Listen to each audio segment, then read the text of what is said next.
예, 계속해서 18-1의 강의를 진행을 하도록 하겠습니다. 자, 여기 보면은 이번 프레젠테이션 자료에서는 1번, 2번, 3번 얘기가 나오는데 제가 앞에서 너무 많은 것들을 말씀을 드렸으니까 차라리 저는 질문을 하나 드리도록 하겠습니다. 자, 제가 배열을 하나 선언을 할게요. 자, 이 배열 이름에 포인터형을 한번 결정 지어 보시겠습니까? 여러분들 알게 모르게 그 능력이 축적이 됐습니다. 그래서 예를 들어 제가 물어봤다고 가정을 하죠.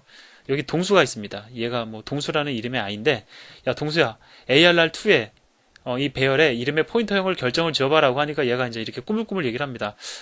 이제 제 강의를 들었다는 가정하에서 일단 얘는 인트형 변수로 이루어져 있고 그 다음에 가로 길이가 8인데 라고 얘기를 합니다. 이게 끝이에요. 다 얘기한 겁니다.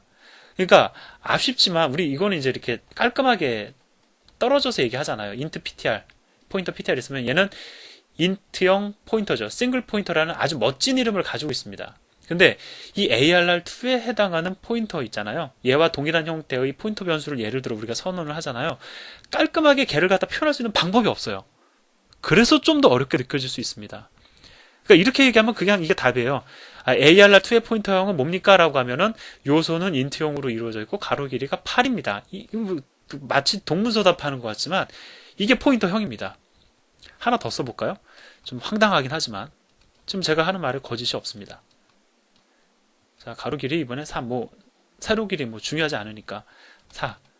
얘 포인터형은 뭡니까? 얘는 그냥 이거 두 가지만 써주면 돼요. int, 그 다음에 가로 길이 4. 이 두 가지가 얘의 포인터형인 겁니다. 자, 그러면 예를 들어서 이런 거를 하고 싶어요. 저는 얘가 일단은 이렇게 선언이 되었다 치고 ARR2가 저장하고 있는 값을 포인터 변수 ptr을 선언을 해가지고 여기다가 딱 이걸 저장하고 싶습니다. 자, 이걸 저장하고 싶어요. 그러려면 어떻게 해야 돼요? ptr과 ARR2의 타입이 일치해야 되겠죠. 그러면 이러한 유형의 포인터를 어떻게 선언을 해야 되느냐? 자, 이제 그 방법을 제가 말씀을 드리도록 하겠습니다. 자, 이렇게 선언을 하시면 됩니다. 자, ptr은 포인터죠. 포인터 선언이라는 것을 갖다가 명확히 하기 위해서 이 에스크리터를 딱 넣어줍니다. 그 다음에 구분을 시켜줘요. 괄호. 자, 여기서 얘기하는 에스크리터는 ptr이 포인터임을 의미하는 겁니다. 자, 이제 어떠한 정보를 담아야 돼요? int이다. int형 변수로 이루어져 있다는 걸 담아야 되겠죠. 그걸 여기다 써줍니다. int. 그 다음에 가로 길이가 8이죠. 가로 길이가 8입니다. 그 정보를 이 오른쪽에 써줍니다. 8. 이렇게 선언을 해주시면 이 ptr이 바로 이 ARR2와 동일한 타입의 포인터 변수가 되는 거예요. 좀 어이가 없죠. 이거 어떻게 읽겠습니까? 저도 못 읽어요. 그러니까 못 읽는 게 아니라 이 포인터형 ptr 이거 지금 포인터 선언이거든요. 이 포인터형의 타입이 무엇입니까? 라고 물어보면 저도 그렇게 대답을 합니다. 얘는 2차원 배열의 포인터형인데 요소가 인트형으로 이루어져 있고 인트형 변수로 이루어져 있고 가로 길이가 8인 포인터형입니다. 그냥 그렇게 얘기합니다. 아니면 그것도 골치 아프면 얘는 2차원 배열을 가리키는 포인터형인데 그 2차원 배열은 인트형 변수로 이루어져 있고 가로 길이가 8입니다. 이렇게 그냥 얘기하는 수밖에 없어요. 이렇게 선언을 하시면 여기에 이렇게 저장이 가능하다라는 겁니다. 이게 포인터 변수 선언이냐고요? 이거 포인터 변수 선언 맞습니다. 2차원 배열을 가리킬 수 있는 포인터 변수 선언이 맞아요. 그럼 이거 어떻게 선언을 하면 될까요? 자, ptr이다. 예를 들어서 ptr이다. 포인터 변수 이름이. 그러면 얘가 포인터 변수임을 강조하기 위해서 이렇게 에스크리터를 붙여줘야 됩니다. 예, 그 다음에 왼쪽에다가는 얘가 가리키는 배열의 자료형, 무엇으로 이루어져 있는지, int로 이루어져 있죠? int형 변수, int 써줍니다. 얘가 가리키는 2차원 배열의 가로 길이 4죠? 4라고 써줍니다. 그럼 얘가 포인터 변수가 되는 거예요. 그러면 이 ptr은 인트형으로 이루어진 2차원 배열, 가로 길이가 4인 2차원 배열은 누구든지 다 참조할 수 있는 거예요. 누구든지 다 가리킬 수 있는 겁니다. 자, 제가 미리 다 말씀을 드렸어요. 그러면 이제 프레젠테이션 자료를 통해서 다시 한번 이야기를 또 해보도록 하죠. 자, 얘 포인터형은 무엇입니까? 라고 물어보면 이렇게 두 가지로 나눠서 이야기할 수밖에 없습니다. 자, 얘 포인터형은 인트형 변수로 이루어져 있고 ARR의 포인터형은 인트형 변수로 이루어져 있고 그 다음에 가로 길이가 4인 가로 길이가 4인 그러한 배열의 포인터형입니다. 라고 밖에 이야기할 수 없다라는 겁니다. 자, 책에서는 이제 size of int 곱하기 사이 크기 단위로 값이 증가 및 감소라고 이제 되어 있는데 이 4가 의미하는 게 뭐냐면 가로 길이죠. 우리가 이제 얘기를 했으니까 가로 길이 정보입니다. 여기서 얘기하는 것이 사이즈 오브 인트는 이 인트라는 정보가 여기서 이제 반영이 된 거니까 사이즈 오브 인트는 나온 거고요. 4다라는 거죠. 그래서 인트와 4가 이 ARR의 포인터형을 결정짓는 두 가지 요소다라는 거죠. 예, 여기서도 얘기하죠. 어색하지만 이것이 ARR의 포인터형을 결정짓는 최소한의 방법이다라는 겁니다. 자, 그러면 제가 앞에서 지금 만들었던 이 포인터 변수입니다. 이거 다시 말씀을 드리지만 이거 포인터 변수예요.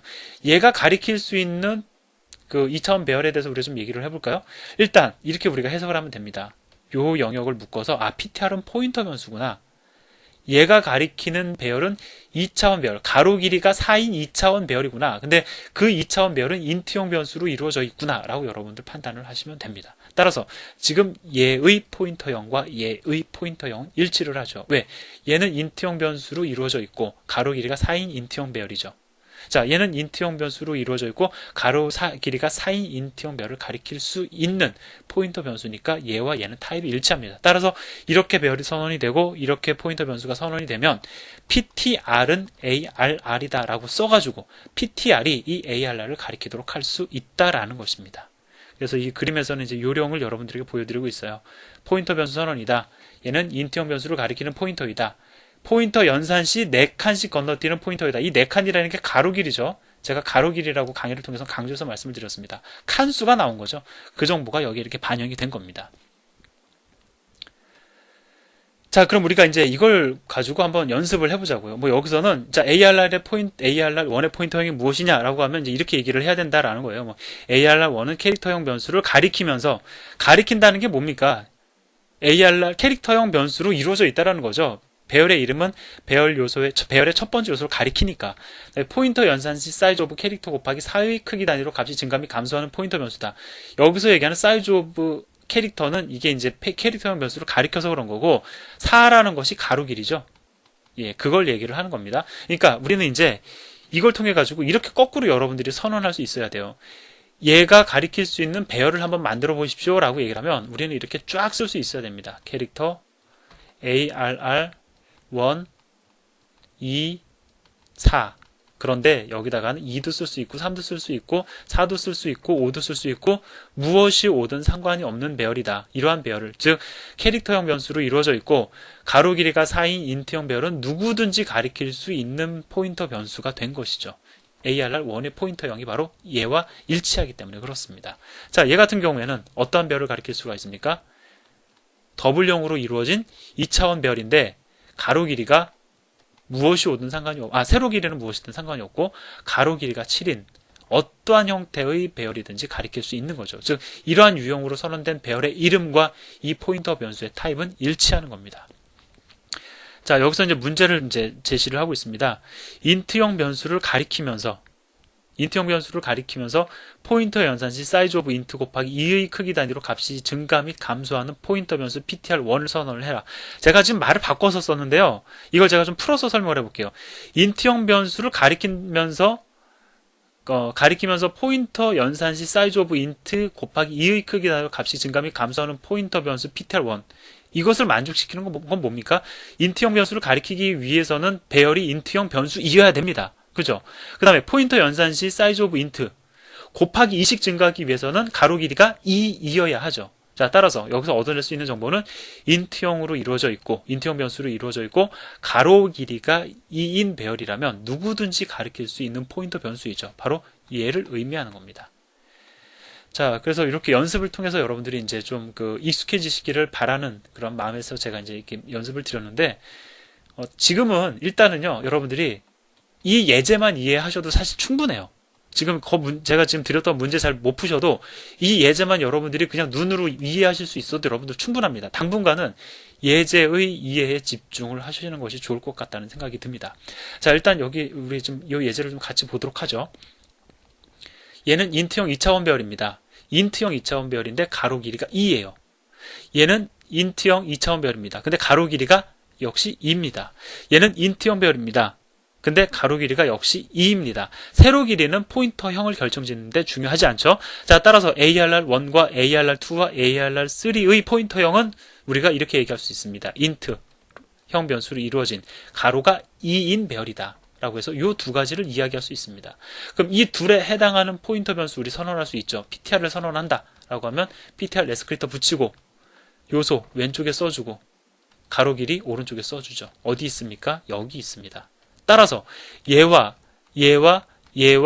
얘는 즉 ARR1과 ARR2와 ARR3 뿐만 아니라 PTR의 포인터형은 일치합니까? 일치하지 않습니까? 모두 다 일치합니다. 요소가 같고 길이가 같기 때문에. 물론 얘네들은 상수입니다. 값을 저장 못하죠. 얘는 변수입니다. 그러한 차이는 있지만 포인터형이 같다. 따라서 ARR1이 가지고 있는 값을 저장하는 것도 가능하고 ARR2가 가지고 있는 값을 저장하는 것도 가능하고 ARR3가 가지고 있는 값을 저장하는 것도 가능하지요. 자, 그리고 저장을 하고 나면 ARR1이나 PTR이나 이건 우리가 1차원 배열 공부할 때 이미 공부했던 겁니다. 저장하고 나면 PTR을 가지고도 배열 요소에 접근이 가능하죠. 그것을 이 예제를 통해서도 보여드리고 있습니다. 우리 이거 유사한 거 했었잖아요. 제가 지금 여러분들이 혹 이게 가능해? 라고 여러분들이 의외로 질문을 주실까봐 제가 하나만 써드리면 우리 이런 거 했었습니다. ARR3 선언을 하고 인트형 포인터 변수 PTR 선언한 다음에 ARR을 저장을 하면 PTR은 ARR을 가리키죠. 즉 가로 길이가 3인 가로 길이가 그냥 길이가 3인 ARR이 첫 번째 요소를 가리키고 PTR이 첫 번째 요소를 가리키죠. 얘와 얘의 유일한 차이점은 뭐다? 얘는 상수이고 얘는 변수이다. 따라서 우리가 이 연산을 통해 가지고 얘를 통해서도 접근이 가능하다. 이거 앞에서 했었던 얘기잖아요. 그거의 연장선상에서 여러분들 이해하시면 됩니다.